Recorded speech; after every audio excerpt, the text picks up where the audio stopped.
दोस्तों, knowledge max में स्वागत है आपका एक बार फिर। और टेक्नोलॉजी अपडेट में एक नया अपडेट ये है कि क्या कंप्यूटर एनिमल्स की भाषा समझ सकता है, क्योंकि जिस तरीके से प्रोजेक्ट डेवलप हो रहे हैं आर्टिफिशियल इंटेलिजेंस और मशीन लर्निंग को इस्तेमाल करके, उससे लगता है कि आने वाले समय में ये बिल्कुल संभव है और इस पे कई प्रोजेक्ट्स इस पे ऑलरेडी चल रहे हैं। So again the question is, will AI powered computer be able to understand animal language? Let's analyze. तो दोस्तों, आपको याद होगा कि बहुत पहले या आज भी लोग इसको देखते हैं, टार्जन और मोगली, ये दो ऐसे सीरियल आते थे जिसमें जो कैरेक्टर होता है वो एनिमल से बात करता था, उनकी भाषाएं समझता था और उनको जो जानवर थे उसको अपनी तरीके से समझ पाते थे, कि अपनी तरीके से उससे बात कर पाते थे और ये जंगल में रहता था। तो इसी कॉन्सेप्ट को, इसी थॉट को आगे बढ़ाया एक प्रोजेक्ट ने जिसका नाम है ESP, और ये अर्थ स्पेसिस प्रोजेक्ट है, एक नॉन प्रॉफिट डेडिकेटेड ऑर्गेनाइजेशन अपने आप को कहते हैं। ये आर्टिफिशियल इंटेलिजेंस को यूज करके एनिमल्स की भाषा को समझने की कोशिश कर रहे हैं। दोस्तों, इनका कहना ये है कि दुनिया में 8 मिलियन 80 लाख से ज्यादा स्पेसीज हैं, लेकिन अब भाषा सिर्फ एक ही समझते हैं, इंसान की।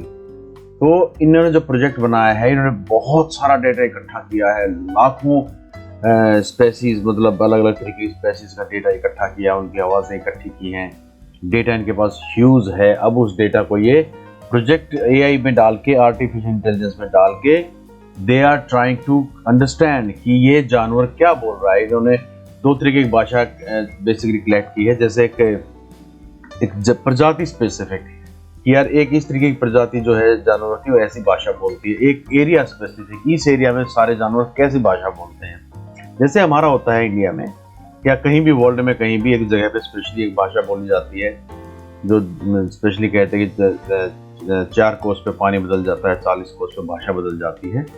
उसी तरीके को इस्तेमाल करके इनका कहना यह है कि जानवर भी अपनी भाषा बदलते हैं और अलग अलग भाषा समझते हैं। तो क्या कर रहे हैं दोस्तों, ये कर रहे हैं कि डेटा इनके पास है बहुत सारा, इन्होंने एनिमल्स का डेटा इकट्ठा किया, बहुत सारी स्पेसीज का डेटा इकट्ठा किया, ऑलरेडी है इनके पास।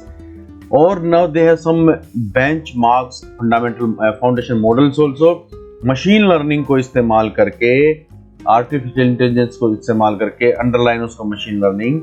तो ये इन्होंने कुछ रिप्रेजेंटेशन में बनाया। फिर इस पैटर्न और इंटरप्रिटेशन को इकट्ठा करके ये कम्युनिकेट करने की कोशिश करेंगे, इसके साथ, एनिमल के साथ। तो ये समझेंगे कि एनिमल जो भाषा बोल रहा है उस भाषा में क्या कहना चाह रहा है। ठीक है, तो ये प्रोजेक्ट काम चल रहा है। और जिस तरीके से AI हमारी जो टोटल सिस्टम उसमें एंटर कर रहा है, जैसे ChatGPT की मैं आपको कल बात बता रहा था, इसके फायदे भी हैं, लेकिन मुझे लग रहा है इसका नुकसान ज्यादा है। जॉब से कम्युनिकेट ना करें, जॉब से अटैच ना करें उसको। देखिए, अगर ये बात इनकी रेडी होती है, ये सिरे चढ़ता है ये प्रोजेक्ट, और एनिमल से बात कर पाते हैं, तो दोस्तों ये मेरे हिसाब से it will be big danger to ecological balance. The reason is, पहली बात तो आदमी जो एनिमल किंगडम है उसमें जाके एंटर कर गया है, वो जानवरों की भाषा समझ रहा है। आज AI बहुत नया सब्जेक्ट है और आने वाले समय में क्या रंग दिखाएगा, कैसे काम करेगा, टेक्नोलॉजी कितनी चलेगी, ऑर्गेनाइजेशन या बड़े बड़े जो देश हैं इसको अडॉप्ट करेंगे नहीं करेंगे, इसका क्या फ्यूचर है किसी को नहीं पता है। ठीक है। और तीसरी बात यह है कि जब आप अगर किसी भी शहर को देखते हैं जहां पर लोगों ने जंगलों में जाके अपने घर बना लिया, वहां पर हर रोज कुछ न कुछ जानवरों का अटैक होता है, क्योंकि और आप देखिए, चिड़िया जो है बिल्कुल खत्म हो गई है, आपको कहीं नहीं मिलेगी। चील जिसकी येलो कलर की पीक होती थी बिल्कुल खत्म हो गई है, आपको कहीं नहीं मिलेगी। गिद्ध आपको कहीं नहीं मिलेंगे। तो जानवर जब खत्म हो जाएंगे तो हमारा इकोलॉजिकल बैलेंस अपने आप डिस्टर्ब हो जाएगा। और शायद यही रीजन है कि जिस तरीके से हमारा जो वेदर वार्निंग दे रहा है बार बार कि पहाड़ों पर टेम्परेचर कम है, मैदानों में टेम्परेचर ज्यादा है, ठंड ज्यादा है, तो ये ठीक साइन नहीं है। मेरे ख्याल से AI को भी, आर्टिफिशियल इंटेलिजेंस को भी या कंप्यूटर के प्रोग्राम्स को भी अपने लिमिट में रहना चाहिए।